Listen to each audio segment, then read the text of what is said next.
Hey everybody, welcome to another episode of Reviewing Comics with me, your host, Alexander Turbin. Today we're going to be going over Eagle Comics Presents Judge Dredd, number 32. But before we get into that, I'd like to show you some of my own work.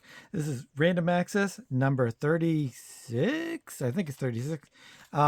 It's the Inktober special issue where I had all these different prompts, and if you did a prompt during that month, during that day, during October, during the Inktober event, then it would be published here. And we have the whole back 3 pages is by Richard Parker. And we also have some other fantastic artists in this issue. We have Paul Courtjohn and Jake Quirk, Jamie Barrows, Astor D, Jake Reed Jr., Doug Roberts, Tim Quinn, and the aforementioned Richard Parker. So there's a lot of fantastic artwork in this. You can check these out at patreon.com/Alex Turbin, or it will be on the in the back cover is to the soon to be released Crom anthology put together by Kurt Bruegel. And you will be able to get this at cromthebarbarian.com. And I highly recommend you just go there anyway, because there's all kinds of awesome stuff there. And check out the videos, the Crom the Barbarian videos. So check those out. And we always appreciate your support. And thank you very much for it. So Judge Dredd. Some of you may have remembered the video I did with the Power Comics people, where I was talking about my first foray into Judge Dredd, and it wasn't even a foray. It was a nothing. It was I would go to New York with my dad to visit family, my grandparents and stuff. But I went there when I was started reading comic books, and he brought me to the Forbidden Planet, and so I was so flabbergasted. It was the first comic book store I had ever gone to, and it was so fun and it was so fantastic. It was so great.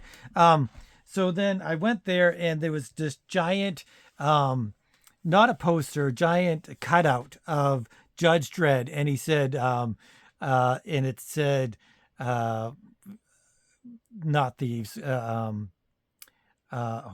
do you call what do you call shoplifters? It says shoplifters will be shot on sight or something like that. And it scared the heck out of me. I was only like 12 or 13 or something like that. And I was like, this big comic book store with all of this, manga and Godzilla and all of this stuff and all of this crazy European art and all of this crazy stuff. And, they had their Marvel and DC stuff, but they also had so many things. It was like so mind blowing and mind expanding. I could have just stayed in there forever and ever and ever. But that was my very first introduction to Judge Dredd, and I did not know who it was. I was just scared the hell out of me, and I just didn't know who it was. So I've never really, this might be the first actual Judge Dredd comic book that I've actually read, and I only got this at the dollar store couple weeks ago, couple months ago, something like that. So I've never really read a Judge Dredd.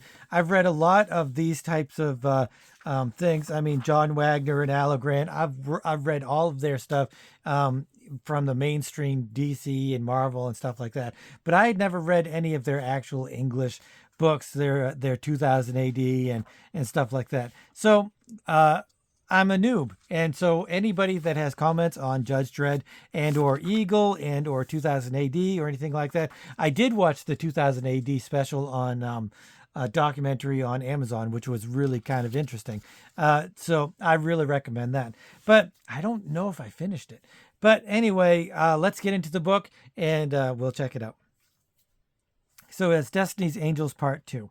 Also on my Instagram is a picture I did. It was a full page.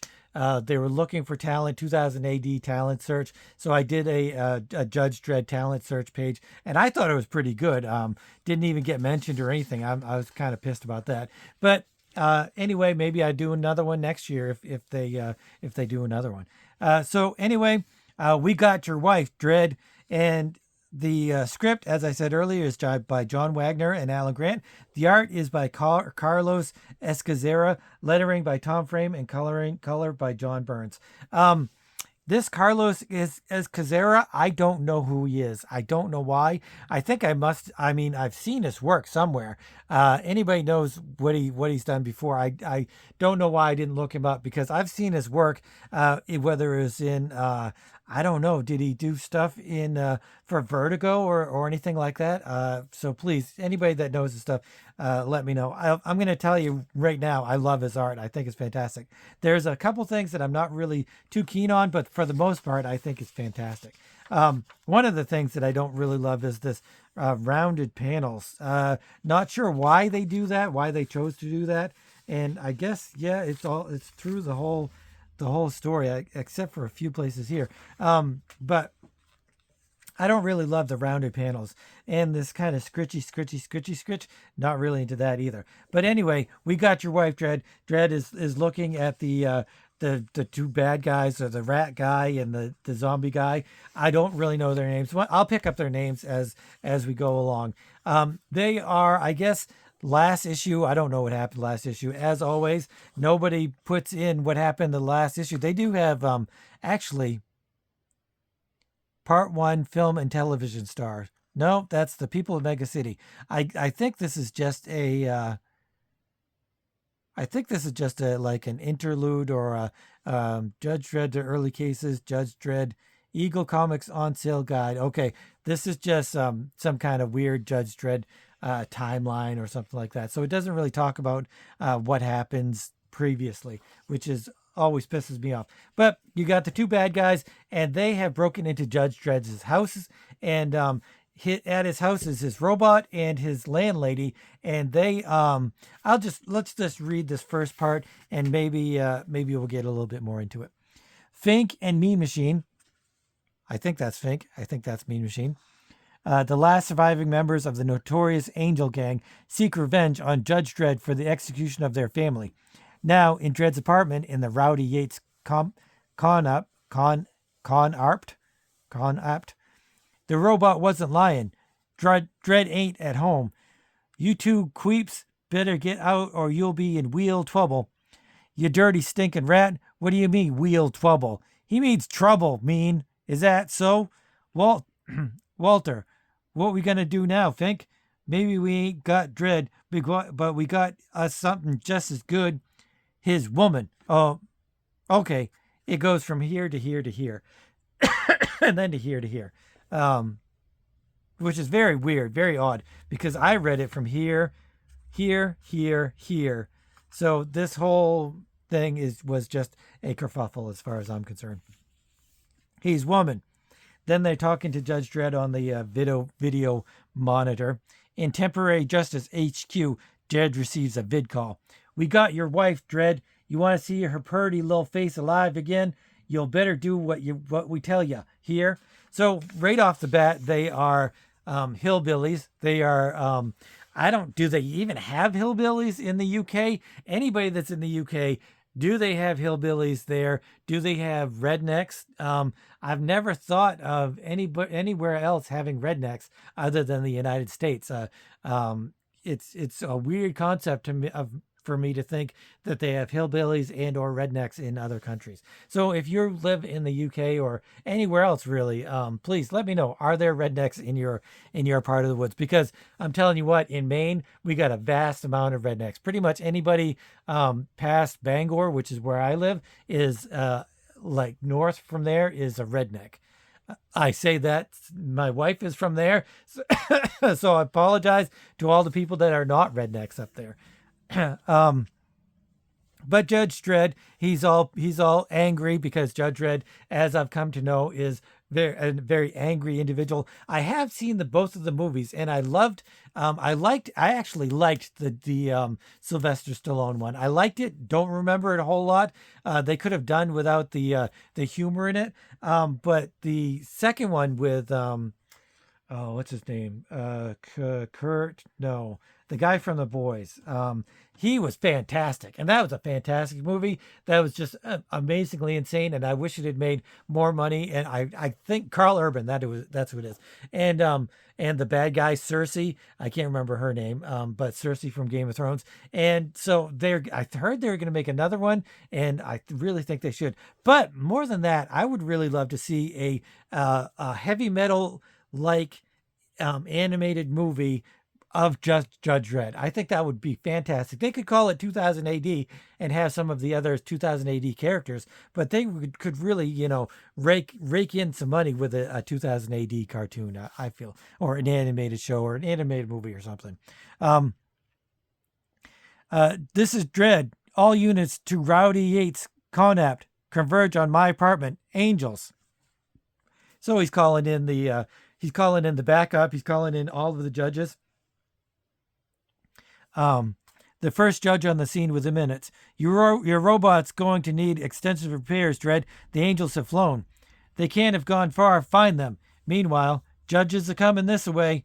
Look, it's Baldy. So what I have gleaned is that these two, this whole crew, the angels, bad angels, or whatever they're called, they got into cahoots with this Zen Buddhist kind of character who has like mental abilities. Even though he's on another planet, he can kind of show his astral form to these guys, and so he's kind of the ringleader. He kind of tells them what to do. I think he foresaw in the future of something that was going to happen, but whether it comes to pass, I don't know.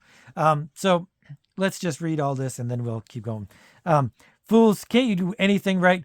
What do you mean? We got Dredd's wife, woman, ain't we? She's Dredd's landlady, you morons. Sweet fate, why I ever trusted destiny to a pair of half-wits like you. Nobody bad-mouths angels, you ornery little runt. Dang, my pigeon ball went clean through him. Brainless bumblers, concentrate your efforts on escape. The judges are closing in. Buddha, Buddha, Buddha. I think that's them shooting. Dang, he's right. Them dirty stinking law rats shouldn't oughta fire me. They got me madder than a nest full of rad snakes. I'll take that bridge on 3. That'll lure them to chase angels. Let's hightail it. So they're using their redneck talk, their hillbilly talk, and which is kind of cool because one thing about the European or English way of looking at things, they have a lot of different visions or versions of things. Like this, totally Judge Dredd could have just been like I don't know, this very serious and kind of boring thing, but they add a little bit of humor. They add a little bit of I don't know, quirkiness or weirdness, which is always fun to see in a show or in a cartoon or a comic book. I'm thinking about the Fargo TV show. Like, yes, it's all kinds of seriousness stuff, but it's also a little bit of humor interjected into it, and it brings it all up. I need to put more humor into my comics. I really truly do. It's one sore thing I'm really sorely lacking. The psychic or the judges are following them. The psychic figures this out, and he's like, I have to take things into my own hands. So what he does is he does it show it here? I guess it doesn't show it, but the driver of this vehicle is mind controlled, I guess, to swerve off of the ramp, and the ramp smashes and it kills a bunch of the judges.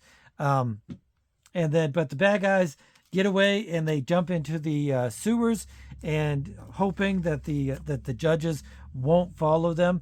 I guess they say, oh, let's read this part. Now there's a stroke of luck. Come on, little brother, let's get. By the time Judge quell the flames, by the time judges quell the flames, they went down the sewers. Be miles away by now. That's Fink's home ground. We don't stand a chance of catching them. So we wait. They'll be in touch. Sometime later, the Angel Brothers reach their underground lair. What do we do now, Fink? We got to get Judge away from all them other judges. I say we use his wife woman to bait him up in an ambush. Y'all sure she is his wife? You heard what Baldy said. Of course she's his wife. Pretty little thing like her. Just the sort of woman that lawman would get himself hitched up to. Deke? Soon the flea-ridden figure of Ratty scurries into the night. Deliver thou note to Judge, Ratty boy. Me and mean'll do the rest. So he gives his pet rat. I don't know, is it a pet rat or is it a like his brother or something? The rat's wearing a hat, and it's the same hat as him. So I don't know. Is it like some sort of mutant or something like that? Anybody that knows Judge Dredd, please let me know. He delivers the note to the judges, and Judge Dredd takes off after them. And even though the other judge is like, you can't do this alone, but Judge Dredd is like, that's the only way my landlady's going to live past this thing. So he follows the rat, and follow the rat, come alone, no tricks. See, I don't think it says tricks. I think it says Ricks, the Fink. And then so he's like talking to the other judges again. It's like panel here and then panel here, and then you're supposed to read all that. I wish there was some sort of I guess there is, because this is crossing both the pages, but it really doesn't make a lot of sense. And I was reading here, and then I was going to read this and then this. So I'm all kerfuffled up. Even though the artwork is beautiful and the story is fun, this whole bad narrative art is kind of unforgivable for being a professional quality publication like 2000 AD. So he's driving along, and then what's his name? Mechanized guy. He is Mean Machine and Funk. He pops his head out of the ground and makes Judge Dredd smash into the wall or whatever. And Fink comes up and he throws his thing here, which he calls it something specific. He's got this very specific weapon he uses, a pizen ball. He's got a pizen ball, which is some sort of a I think it's a bola. I think it's like a bola that's attached to, I don't know, attached to like a spiky ball. I don't know if they ever described what that is or anything. But it's got a paralyzing thing on it. So Judge Dredd falls backwards, but they decide not to kill him. They decided to bring it back to their lair because they're so pissed off at him that they want to flay him alive. They want to kill him really slowly because he killed their family. And so they really want a whole bunch of revenge for all of that. Let's read some of this. In the angel's underground lair, hang him high whilst we think what to do with him. Oh yeah, I forgot. This cover has the writing on it, and it's by Brian Boland, which is fantastic. He's a fantastic artist. Y'all gonna die, law boy, on the PA Angel Mark I Super Scream Torture Machine. So that is kind of the quirky, tricky thing about the issue, is what is the Super Scream Torture Machine. Now, if you were looking at it as an American comic, you wouldn't even read that because you'd be like, oh, it has nothing to do with the interiors. Just like whenever it says, this issue, somebody dies, nobody dies, or anything like that. So it's, a bold-faced lie. But in this one, it actually does have the Super Scream Torture Machine. I'm never going to be able to say that over and over again. But anyway, let's keep reading. Maria, paralyzed, but alive. Suppose y'all are wondering how you's going to die, law boy. Let's see now. We could skin ya, or we could sandpaper you down to the bone, or we could gut ya with a blunt stone, any number of horrible ways. But they's all too easy for you, law boy. Dang right, I'm going to give him a full face full of 4. I guess he has like 4 different badassnesses, and 1 is like easy, 2 is medium, 3 is hard, and 4 is full on, I'm going to kill you. Easy, Mean Machine. You'll kill him too soon. Remember, this here is revenge for Pa and Link and Junior, our murdered kin. We got to consider how they want him to die. He killed me too soon. He killed me too, see? What? I'm going up to 4 on him. No, Mean. I got a better way. Listen, remember that time back in the cursed earth when that muty bad-mouthed Pa, remember what Pa done to him? Remember the Pa Angel Mark 1 Super Scream torture machine? Yeah. Yeah, why? It even made Junior squirm a witch. Watch.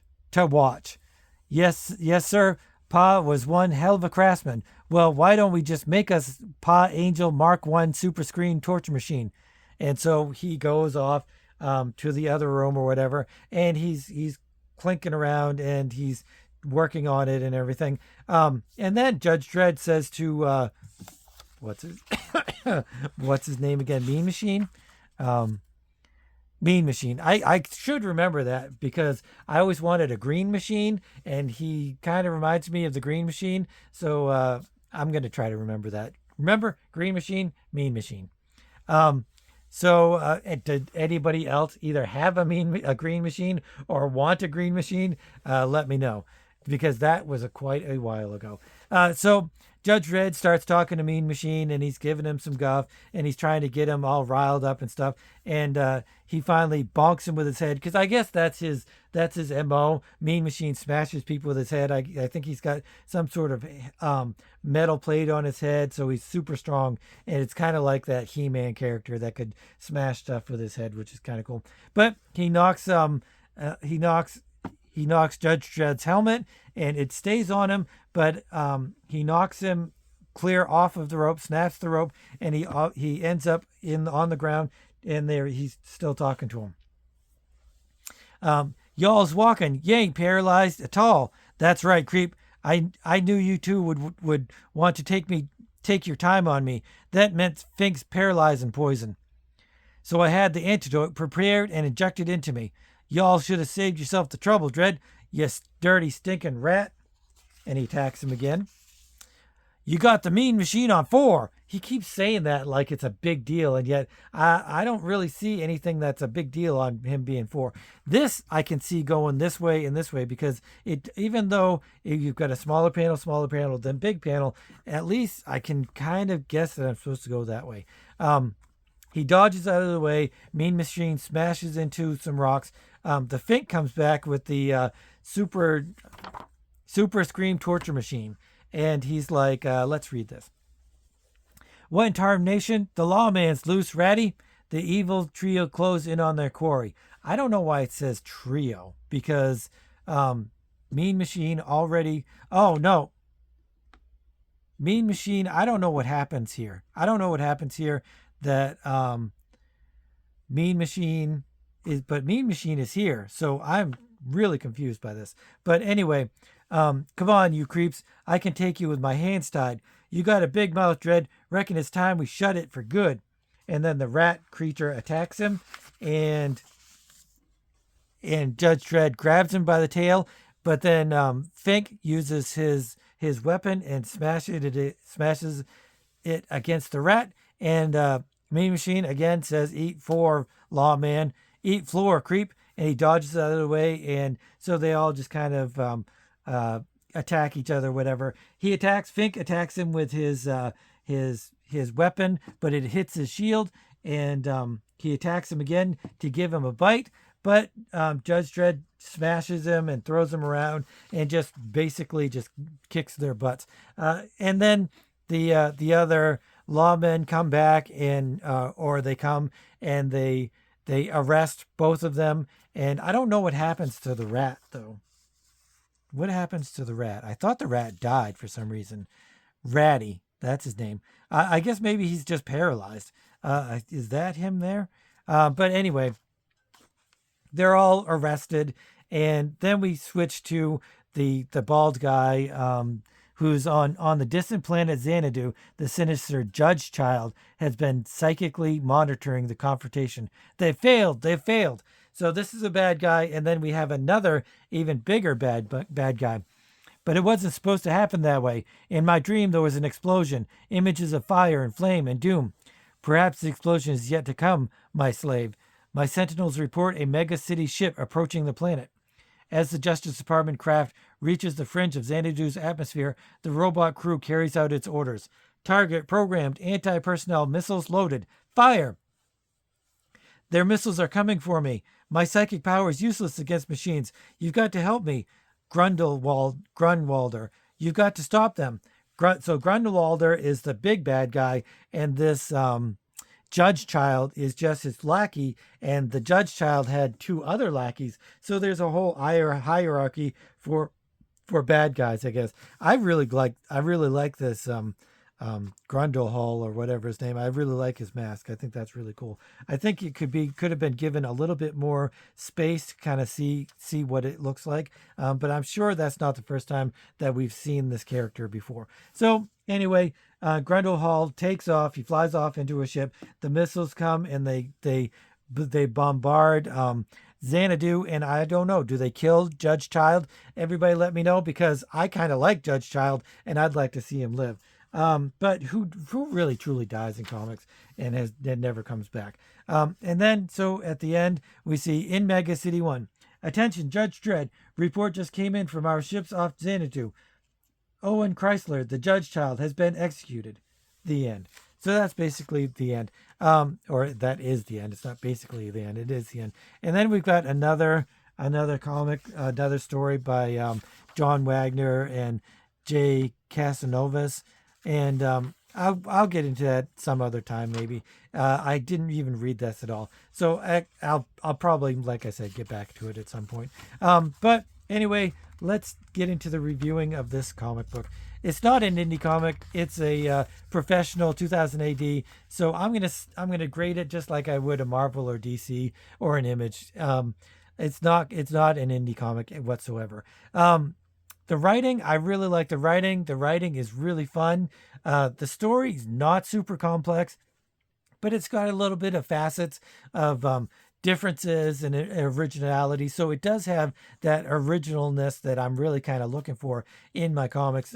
And, all of those UK writers, if they're anything, they're original. That Grant Morrison, Alan Moore, Neil Gaiman, Garth Ennis, they're all super original. And I really like the different weird takes on it. And I love the how the Mean Machine and Fink are just redneck goofballs, and they're not so smart, and they're written really perfectly in that way, and to really show their redneckness, I guess, or the hillbilliness is really perfectly written. So the writing is spot on. Judge Dredd, I think he's just supposed to be like this. I think he's supposed to be like the main crux of Judge Dredd, in my opinion, is there's all of this crazy stuff going on, and he just maintains focus, and he maintains his rigidity, I guess. All of this weird stuff happens around him, and he just takes it with a grain of salt, and he's never flabbergasted, he never is flummoxed. He's just kind of does what he does. He's a very one-dimensional character in a very multi-dimensional background and universe, that's kind of my take on this limited exposure to Judge Dredd that I've seen. But other than that, I mean, the writing is spot on. I really enjoyed it. The art I really loved. But I don't know whether this was this whole thing where it's hard to tell if because it's a splash double page, and where you're supposed to read from on the top and then go to the bottom. Don't have any idea that I'm supposed to do that until I've already read it, and that takes me completely way out of the immersion of the comic book, and that is number one. Confusion, I guess, is part of that. Taking yourself out of the immersion of the comic, that's like a major no-no as far as I'm concerned. So because of that, I'm going to knock just the art down, because I'm not just looking at the art. I'm not looking at the individual panels. This is a fantastic panel. All of this, the textures, the line work, all of that, the imagination, the layouts, everything that goes into all of that stuff. It really is nothing compared to the narrative art and understanding the story. Telling a clean, complete story is the name of the game. So yes, it's really nice art, but if you're confused, if you're taken out of the story, if you're taken out of the immersion, then I think that knocks it off quite a bit. He does have some really great stuff. See, I don't know if this is because of the writer or because of the artist, but I'm betting it's because of the artist, and it could be, some of that. is Carlos Escazera. Is he? Where's he from? Is he from a country where they read from right to left? Because do they ever do that? I'm not entirely sure. But anyway, um, that really brings it down for me a peg. I could give the art like a 9, a 9.5, something like that. But because of the narrative art, I'm gonna bring it down to an 8. So I'm gonna say the writing is an 8.5. The art is an 8. Could have been higher. I'm gonna give the whole book an 8. I could easily go higher. The cover, fantastic Bolin cover, iconic character, and it's just it would be really easy to give it a higher grade, but that whole narrative art thing just kind of blows me away, and I'm not entirely sure why the editor let that happen. Who was the editor on this? They don't have an editor. Maybe that's why. Do none of the 2000 AD comics have editors? Anybody that knows anything about this, please let me know. So anyway, Judge Dredd, I'm giving it an 8. I could give it more, but I could also give it less because of that one little faux pas. This issue up to issue 32, they should know exactly what they're doing, and they're very professional people. They should have caught that kind of stuff, especially if you're reading it over and over again, or if you're giving it to somebody else to read. They would be obviously be like, I'm going to read this and then this and then this, and that's fine because that's automatic. But then the other pages where you didn't do that because it wasn't done right, it should have just been fixed. But anyway, Judge Dredd number 32, I'm giving it an 8. Uh, thanks for watching, and if you're new to the channel, please consider subscribing, hitting the notification bell, and all of that cool stuff. But more importantly than that, I love comments. I love talking about comic books with you guys. And Judge Dredd does not get enough love in America. Eagle Comics has gone away, and have they reprinted all of the Judge Dredds? Why didn't DC or Marvel? Why haven't they reprinted any of these Judge Dredds? So anyway, thanks for watching, and let me know if you know any of this stuff, and we'll have an awesome conversation about it. But till next time, thanks for watching, and keep on creating.